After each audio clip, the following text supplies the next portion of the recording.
माता की। આપણો તિરંગો ઝૂકવો ના જોઈએ હા।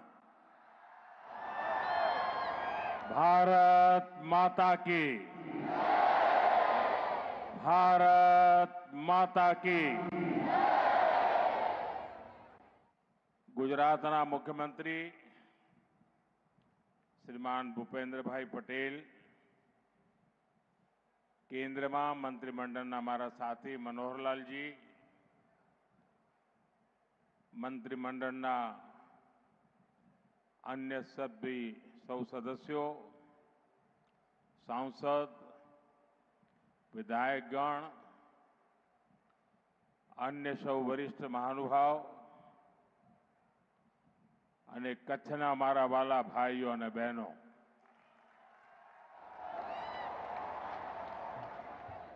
મુજા સરજ્જા સત્રી એડા કચ્છી માડું કી આયો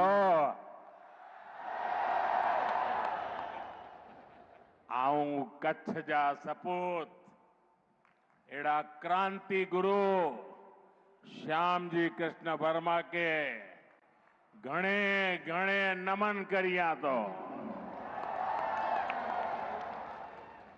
आई माड़े कच्छी भा भेणु के मुजा जजा जजा राम राम।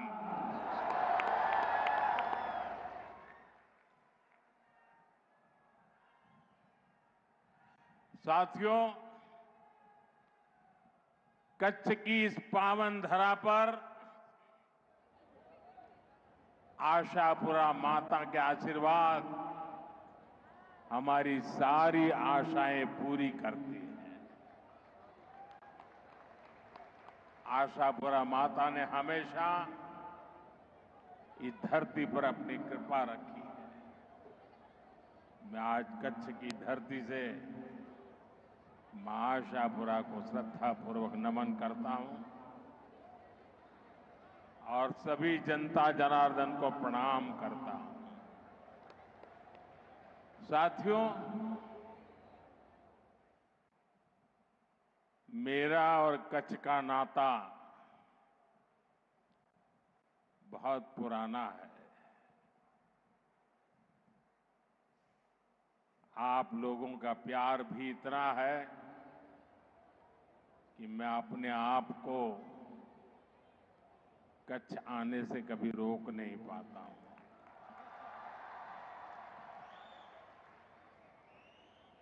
और जब मैं राजनीति में भी नहीं था, सत्ता से मेरा कोई लेना देना नहीं था, उस समय भी कच्छ की धरती पर लगातार आना ये मेरी सहज कार्य रचना हुआ करती थी। यहां के चप्पे चप्पे पर जाने का मौका मिला है। कच्छ के लोगों का आत्मविश्वास अभावों के बीच भी आत्मविश्वास से भरे हुए लोग ये हमेशा हमेशा मेरे जीवन को दिशा देते रहे हैं।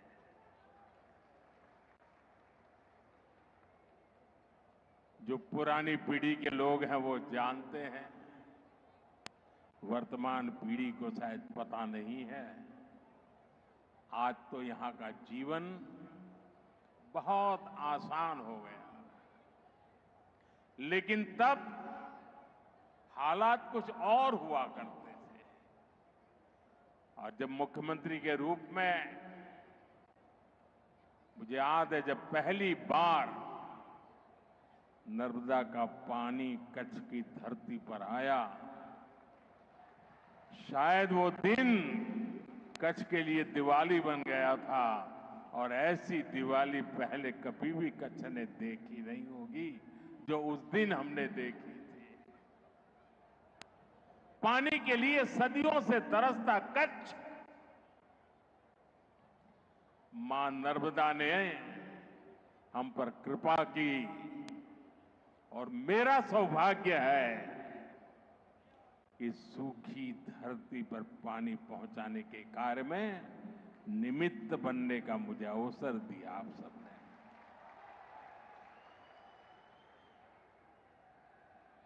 मैं जब मुख्यमंत्री था, लोग गिनते थे कि मुख्यमंत्री जी कितनी बार कच्छ आए, हिसाब लगाते थे। कुछ लोग तो कहते थे मोदी जी ने सेंचुरी लगा दी है।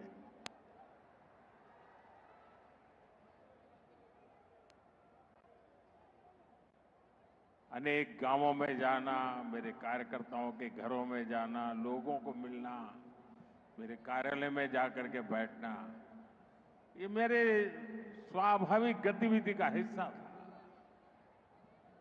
साथियों, मैंने देखा है कि कच्छ में पानी नहीं था, लेकिन कच्छ के किसान पानीदार थे। उनका जज्बा हमेशा देखने लायक रहा है।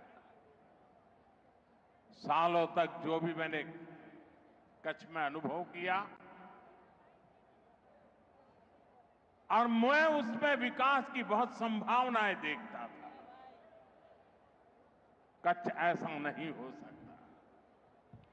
जिस भूमि पर हजारों साल पहले धौलावीरा हुआ हो, उस भूमि में जरूर कोई ताकत होनी चाहिए। हमें उसकी पूजा करनी चाहिए। और साथियों, कच्छ ने दिखा दिया कि उम्मीद और निरंतर परिश्रम से स्थितियों को पलटा जाता है, आपत्ति को अवसर में बदला जा सकता है और इच्छित सिद्धियों को प्राप्त किया जा सकता है। जब यहां भूकंप आया था तो दुनिया को लगता था कि बस खत्म, अब कुछ नहीं हो सकता। और कच्छ मौत की चादर ओढ़ करके सोया था उस भूकंप में। लेकिन साथियों, मैंने कभी मेरा विश्वास खोया नहीं था। मेरा विश्वास कच्छी खमीर पर था। અને એટલે જ હું તો કહેતો હતો બાળકોને ભણાવવું પડશે કે કચ્છનો ક અને ખમીરનો ખ।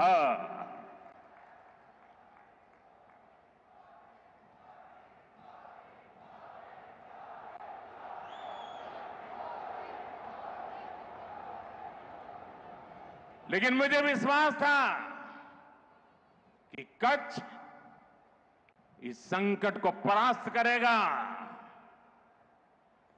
भूकंप को भी कंपा करके मेरा कच्छी मारू खड़ा हो जाएगा।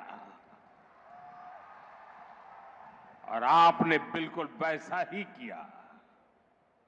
आज कच्छ व्यापार, कारोबार का, टूरिज्म का एक बड़ा सेंटर है। आने वाले समय में कच्छ की ये भूमिका और बड़ी होने वाली है। इसलिए जब भी मैं कच्छ विकास को गति देने आता हूं, मुझे लगता है कि मैं और कुछ करूंगा, और नया करूंगा, और ज्यादा करूंगा। मन रुकने का नाम नहीं करता है। आज यहां विकास से जुड़े 50,000 करोड़ रुपए से अधिक के प्रोजेक्ट का शिलान्यास और लोकार्पण हुआ है। एक समय था पूरे गुजरात में 50,000 करोड़ की योजना सुनाई नहीं देती थी। आज एक जिले में 50,000 करोड़ रुपए का काम। साथियों, ये प्रोजेक्ट भारत को दुनिया की एक बहुत बड़ी और ब्लू इकोनॉमी बनाने, ग्रीन एनर्जी का सेंटर बनाने में भी मदद करेगी। मैं आप सभी को, मेरे प्यारे कच्छियों को, इन सभी विकास कार्यों के लिए बहुत बहुत बधाई देता हूं। एक बार तिरंगा फहरा करके जरा अपना आनंद भी जताइए, उत्साह भी जताइए।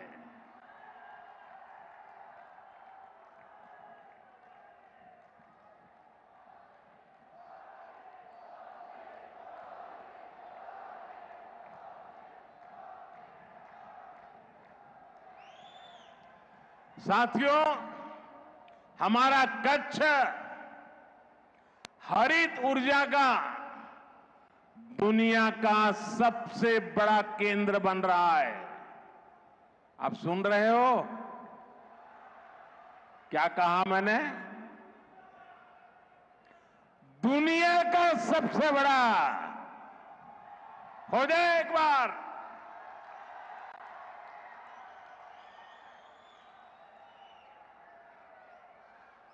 ग्रीन हाइड्रोजन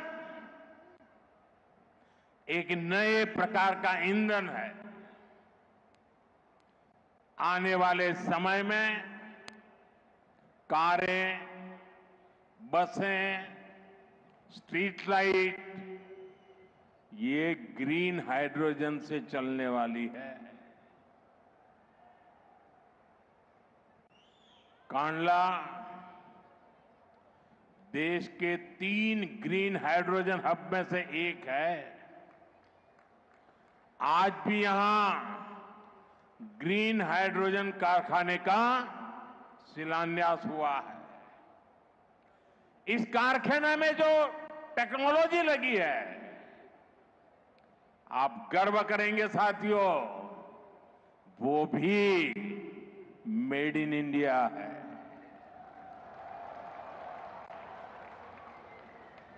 हमारा कच्छ भारत की सौर क्रांति के भी केंद्र में है। दुनिया के सबसे बड़े सोलर पावर प्रोजेक्ट में से एक यहां मेरे कच्छ में बन रहा है।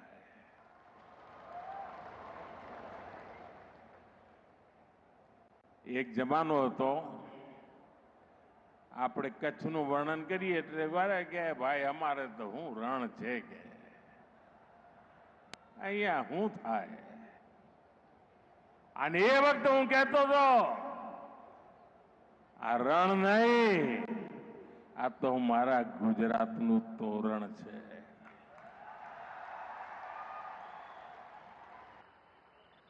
અને એ જ રણ જે ધૂળની ડમરીઓ અને ખારા પાટ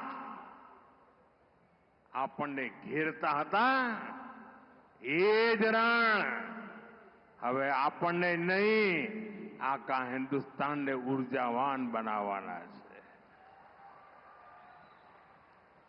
खावड़ा कॉम्प्लेक्स के कारण कच्छ पूरी दुनिया के एनर्जी मैप में अपनी जगह बना चुका है। साथियों, हमारी सरकार का प्रयास है कि आपको पर्याप्त बिजली भी मिले और बिजली का बिल भी 0 हो। और इसलिए हमने पीएम सूर्यघर मुफ्त बिजली योजना शुरू की है। गुजरात में लाखों परिवार इस योजना से जुड़ चुके हैं। भाइयों और बहनों, दुनिया के जिन भी देशों ने समृद्धि पाई है, वहां समंदर समृद्धि का एक बहुत बड़ा कारण रहा है। यहां भी धोलावीरा का उदाहरण हमारे सामने है। लोथल जैसे प्राचीन पोर्ट सिटी यहां हुआ करते थे। ये भारत की प्राचीन सभ्यता की समृद्धि के केंद्र रहे हैं। हमारा पोर्ट लेड डेवलपमेंट का विजन इसी महान विरासत से प्रेरित है।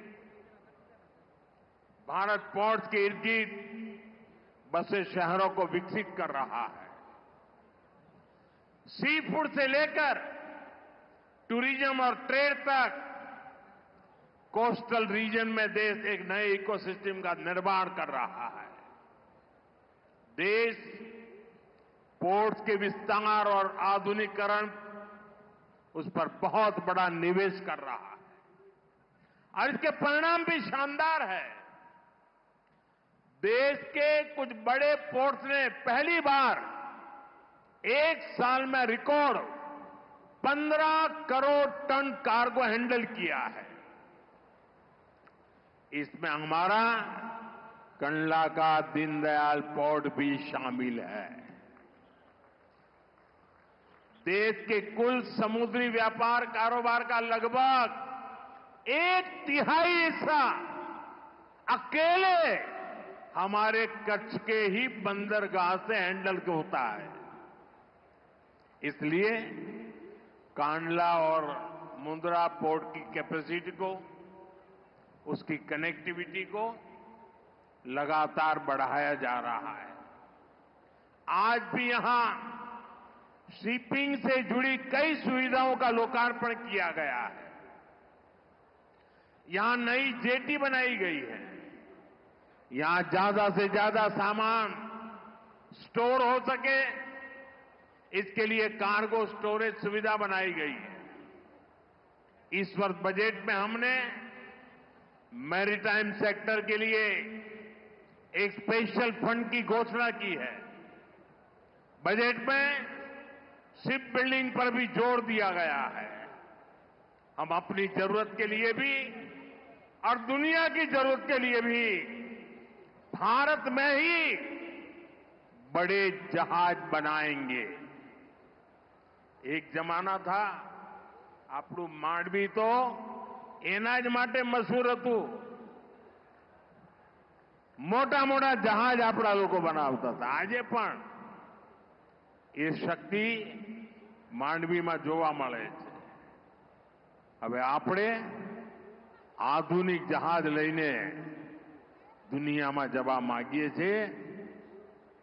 એનું નિર્માણ કરીને એને એક્સપોર્ટ કરવા માંગીએ છીએ અને એનાથી આપણા હજારો નવજવાનોને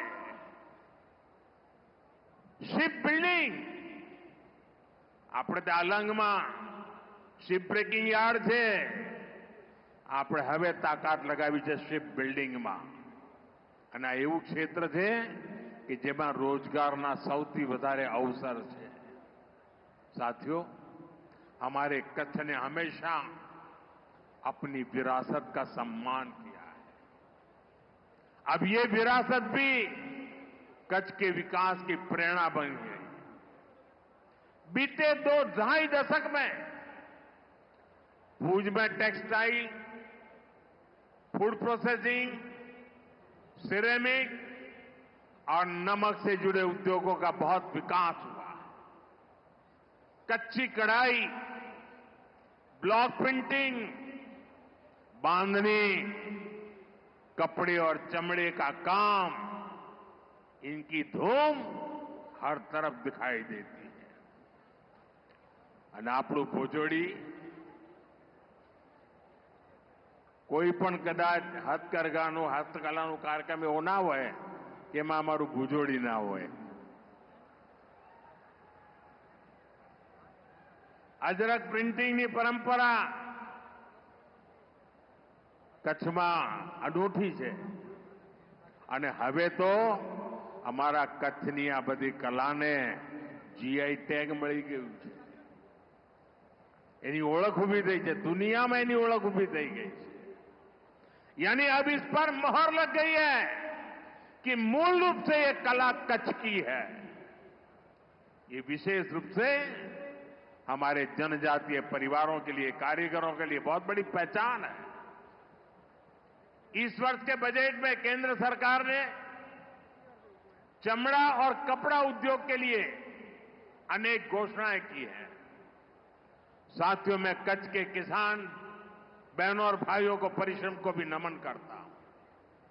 आपने मुश्किल चुनौतियों के बीच में हार नहीं मानी। एक समय था जब गुजरात में पानी सैकड़ों फीट नीचे चला गया था। नर्मदा जी की कृपा और सरकार के प्रयासों से आज स्थिति बदल गई।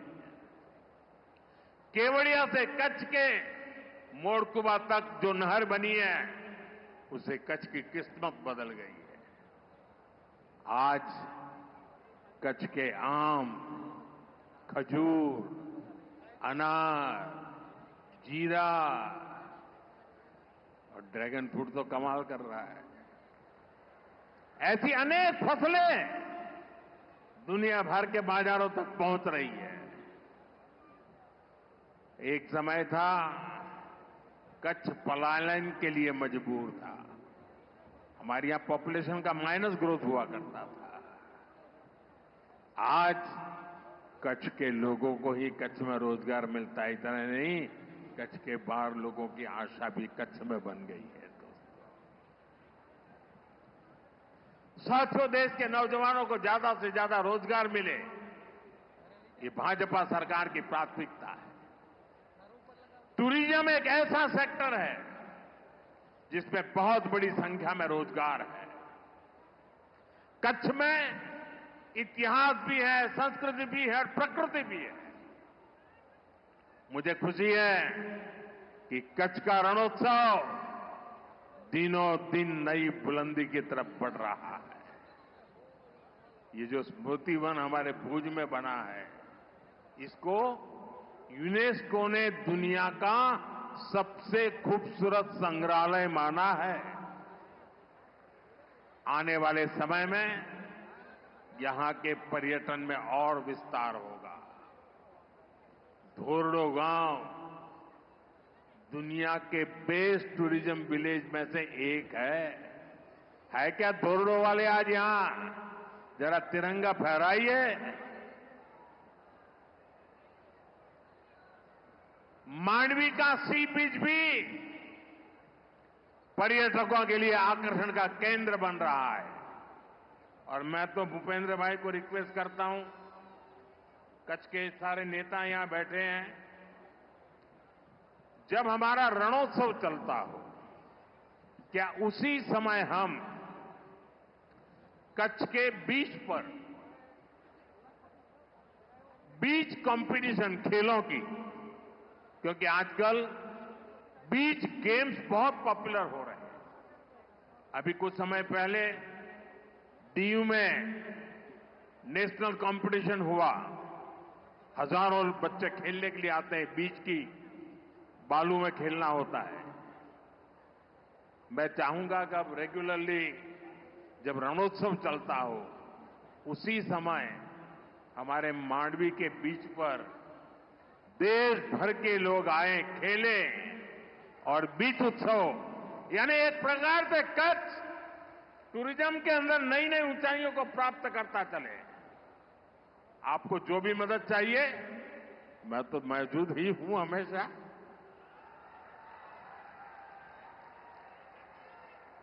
साथियों, अहमदाबाद ने भूजनी वच्चे नमो भारत રેપિડ રેલ આણે પણ ટુરિઝમને મોટી તાકાત આપી છે। સાથીઓ,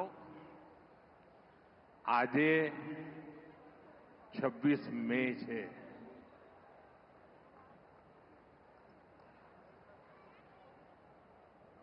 કેમ આમ ઠંડા પડી ગયા?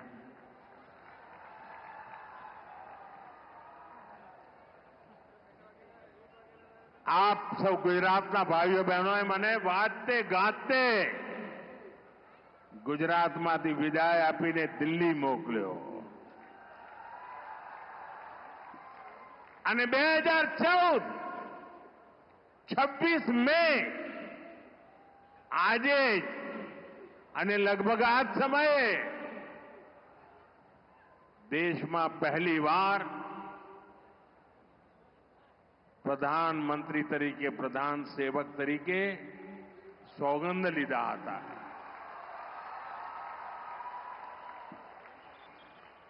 આપના આશીર્વાદથી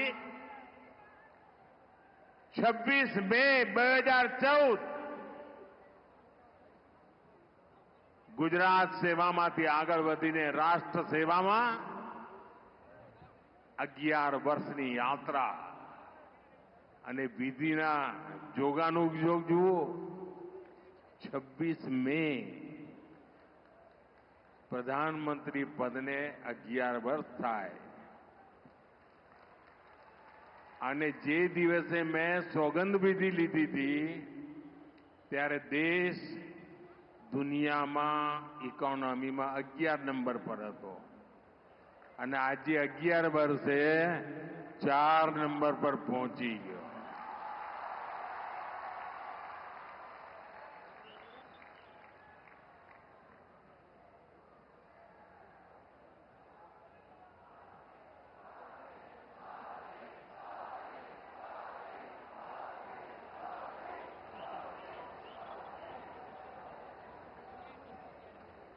साथियों, भारत टूरिज्म पर विश्वास करता है. टूरिज्म लोगों को जोड़ता है. लेकिन पाकिस्तान जैसा देश भी है जो टेररिज्म को ही टूरिज्म मानता है और ये दुनिया के लिए बहुत बड़ा खतरा है. हमारे गुजरात में कच्छ के लोगों को पता होगा कि पहले गांधीनगर से कोई भी मंत्री मुख्यमंत्री कच्छ आते थे 25-30 साल पहले, तो उनके भाषण में पाकिस्तान से शुरू होता था, पाकिस्तान पूरा होता था और कच्छ वालों को बार बार याद कराते थे पाकिस्तान पाकिस्तान पाकिस्तान. आपने देखा होगा 2001 में मैंने तय कर लिया कि मैं समय उसमें बर्बाद नहीं करूंगा.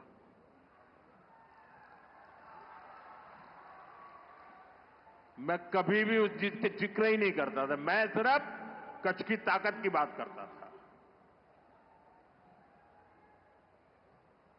भुला दिया था मैंने.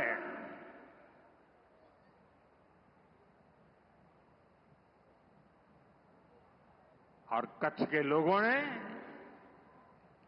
पूरे सामर्थ्य के साथ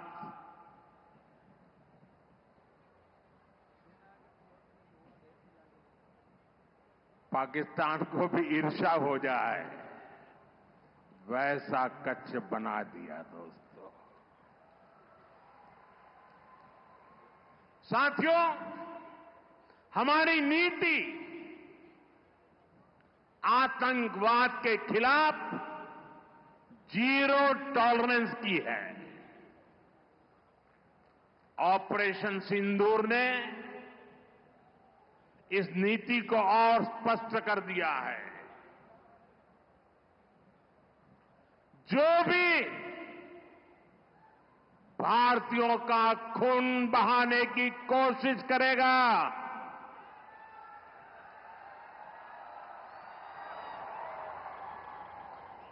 उसको उसकी भाषा में ही जवाब दिया जाएगा.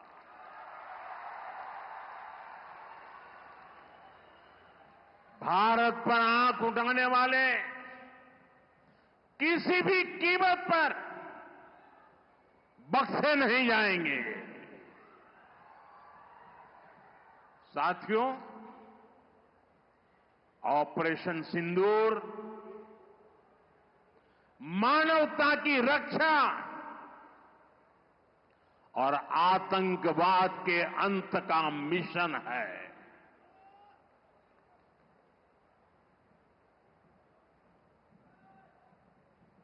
22 मई के बाद मैंने कभी छुपाया नहीं, सीना तानकर बिहार की जनसभा में मैंने घोषणा की थी,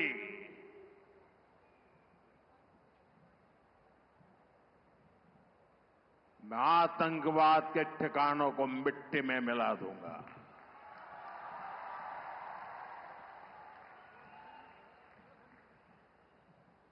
पंद्रह दिन तक हमने इंतजार किया,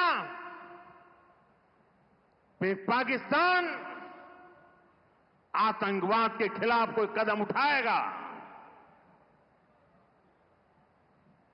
लेकिन शायद आतंकवाद ही उनकी रोजी रोटी है। जब उन्होंने कुछ नहीं किया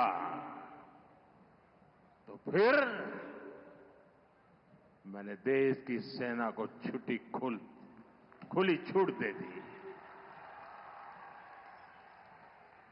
भारत के टारगेट पर आतंकवादियों के हेडक्वार्टर थे।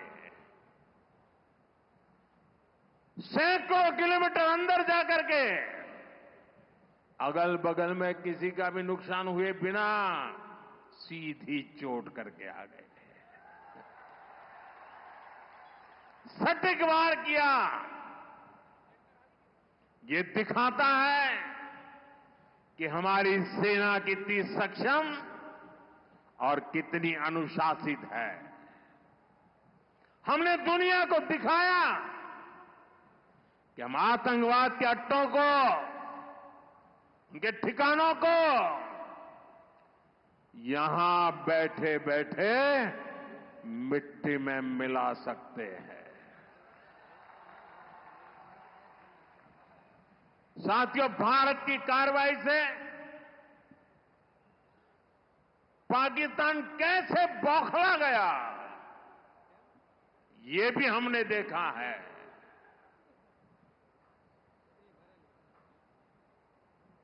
9 तारीख रात को हमारी कच्छ की सीमा पर भी ड्रोन आए।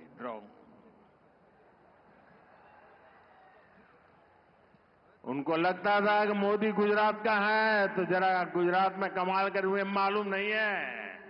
जरा 71 को याद कीजिए, ये जो वीरांगना यहां आई थी ना, उन्होंने तुम्हें धूल चटा दी थी।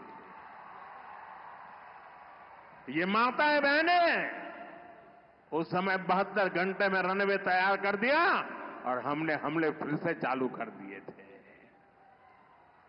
और आज मेरा सौभाग्य है कि 71 की लड़ाई की उस वीरांगना माताओं ने आकर के मुझे आशीर्वाद दिए हैं। इतना ही नहीं, सिंदूर के वृक्ष का पौधा भी दिया है। माताएं बहनें, आपका दिया हुआ ये पौधा अब पीएम हाउस में लगेगा।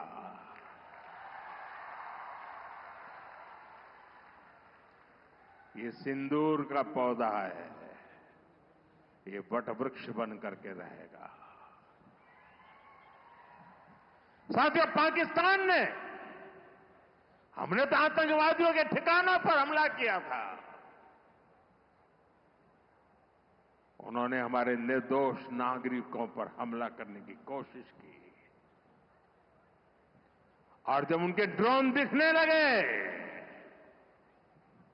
तो पलक झपकते ही एक के बाद एक, आपने देखा कैसे गिरते थे।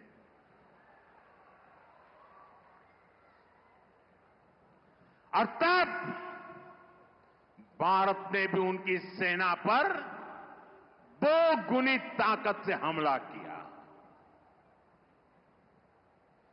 भारत ने जिस सटीकता से पाकिस्तान के एयरबेस को, उनके सैनिक ठिकानों को तबाह कर दिया, उससे दुनिया हैरान हो गई।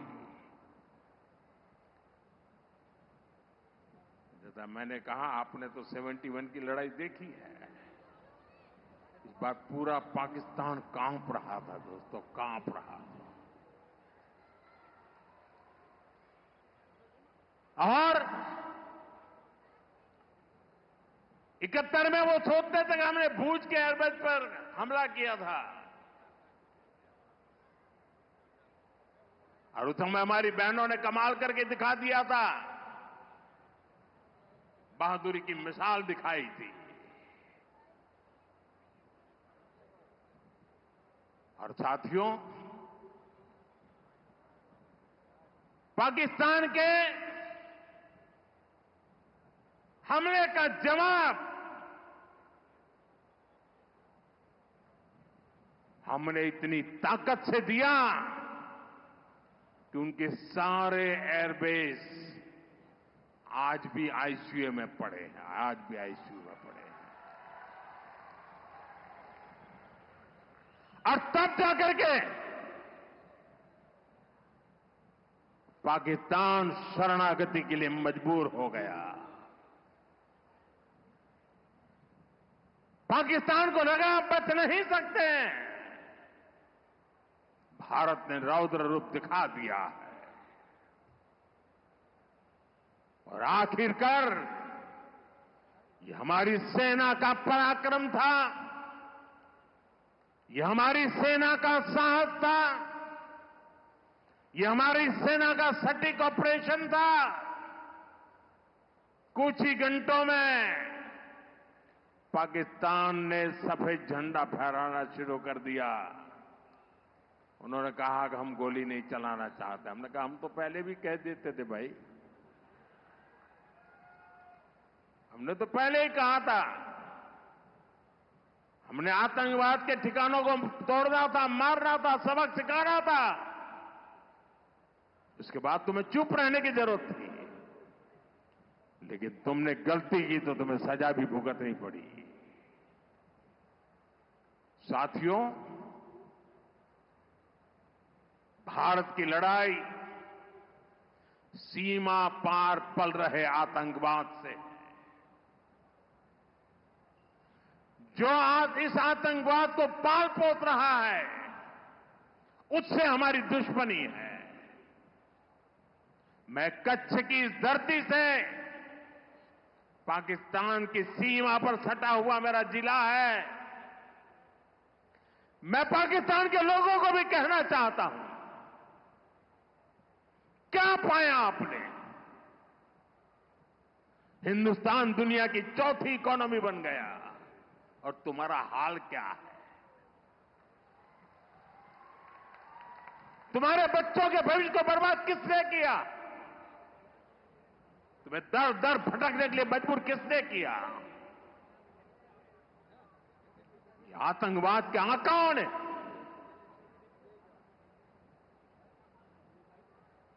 वहां की सेना का अपना एजेंडा। पाकिस्तान के नागरिकों, खास करके वहां के बच्चे, ये मोदी की बात कान खोल करके सुन लो। ये आपकी सरकार और आपकी सेना आतंकवाद को समर्थन दे रही है। आतंकवाद पाकिस्तान की सेना और सरकार के लिए पैसा कमाने का जरिया बन गया है। पाकिस्तान के युवकों को तय करना होगा, पाकिस्तान के बच्चों को तय करना होगा, क्या ये रास्ता उनके लिए ठीक है? क्या उनका भला हो रहा है? सत्ता के लिए जो एक खेल खेले जा रहे हैं, क्या उससे पाकिस्तान के बच्चों की जिंदगी बनेगी? मैं पाकिस्तान के बच्चों को कहना चाहता हूं, ये आपके हुक्मनारा, ये आपकी सेना आतंकवाद के साए में पल रही है। वो आपके जीवन में खतरे पैदा कर रही है, आपके भविष्य को नष्ट कर रही है, आपको अंधेरे में धकेल रही है। पाकिस्तान को आतंक की बीमारी से मुक्त करने के लिए पाकिस्तान के अवाम को आगे आना होगा, पाकिस्तान के नौजवानों को आगे आना होगा। सुख चैन की जिंदगी जियो, रोटी खाओ, वरना मेरी गोली तो है ही।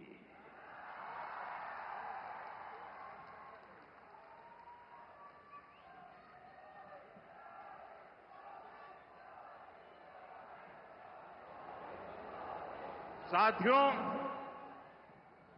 भारत की दिशा एकदम स्पष्ट है। भारत ने विकास का पथ चुना है, शांति और समृद्धि का रास्ता चुना है। मुझे भरोसा है कि जैसे कच्छ की जो स्पिरिट है, वो भारत को विकसित बनाने के लिए भी प्रेरणा बनेगी। મારા કચ્છી ભાઈ બહેનો, હવે થોડા દાડા પછી આપણું અષાઢી બીજ આવશે. આપણું કચ્છી નવું વર્ષ અહીં આવ્યો છું. પહેલા તો અહીં અષાઢી બીજે આવવાનો મોકો લેતો હતો, પણ હવે આવવાનો નથી. તો આજે આપણા અષાઢી બીજના નવ વર્ષની શુભેચ્છાઓ મારા કચ્છી ભાઈઓ બહેનો દેતો જાઓ. કચ્છના મારા વાલા ભાઈ બહેનો, આપનો પ્રેમ, આપના આશીર્વાદ અને આજે જે રોડ શો કર્યો આપે આટલી ગરમીમાં, એરપોર્ટથી અહીં સુધી માનવ મહેરામણ ઉમટ્યું હતું. કચ્છને મારા 100 સલામ દોસ્તો, 100 સલામ. एक बार फरी आप सौने अनेकविध विकास कार्यों ने खूब खूब शुभकामनाओं आपू छू. मारी साथे जोर पूरी ताकत थी बोलिए અને तिरंगा झंडा ने बराबर ऊंचा करीने करिए. भारत माता की, भारत माता की, भारत माता की, भारत माता की. वंदे वंदे वंदे वंदे वंदे वंदे वंदे. बहुत बहुत धन्यवाद.